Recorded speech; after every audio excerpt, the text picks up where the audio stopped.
Bismillahirrahmanirrahim. Kwa majina ninaitwa Habiba Sekinyuku, ni mwenyekiti wa JUAKITA mkoa wa Dodoma. Niko na katibu wangu. Naitwa Bikudra Mwenyemvua.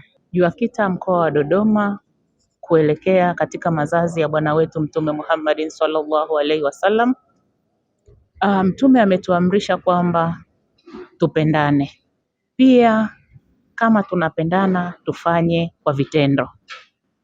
Basi katika kuelekea siku ya tarehe 27 Maulidi ya kitaifa ya Mtume Muhammadin sallallahu alaihi wasallam, JUAKITA mkoa wa Dodoma kwa kushirikiana na JUKIBA mkoa wa Dodoma pamoja na JUAKITA taifa tumeandaa taratibu ya kwenda hospitali ya rufaa ya mkoa wa Dodoma tarehe 27 kuanzia saa 12 alfajiri kwa ajili ya kwenda kuwatembelea wenzetu wa JAI ambao wanafanya huduma za hospitali katika mkoa huo, katika hospitali hiyo ya mkoa wa Dodoma, pamoja na kuwatembelea odi ya wazazi ya watoto, odi ya wazazi pamoja na watoto kwa ajili ya kuweza kutoa sadaka zetu mbalimbali.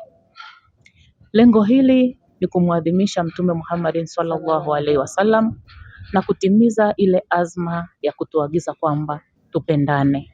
Na ummati Muhammad, lengo kubwa ni upendo. Baada ya hapo tutaenda kutembelea kituo cha watoto yatima Rahman Orphanage kutoa sadaka zetu kwa ajili ya kuadhimisha mazazi ya Mtume Muhammad sallallahu alaihi wasallam. Rahman Orphanage Center kilichoko Chang'ombe mjini Dodoma.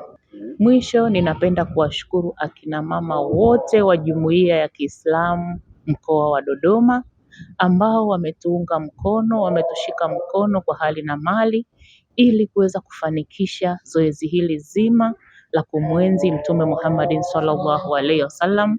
Tunawashukuru mno kwa sadaka zao mbalimbali ambazo wamejitolea kwa ajili ya kufanikisha jambo hili.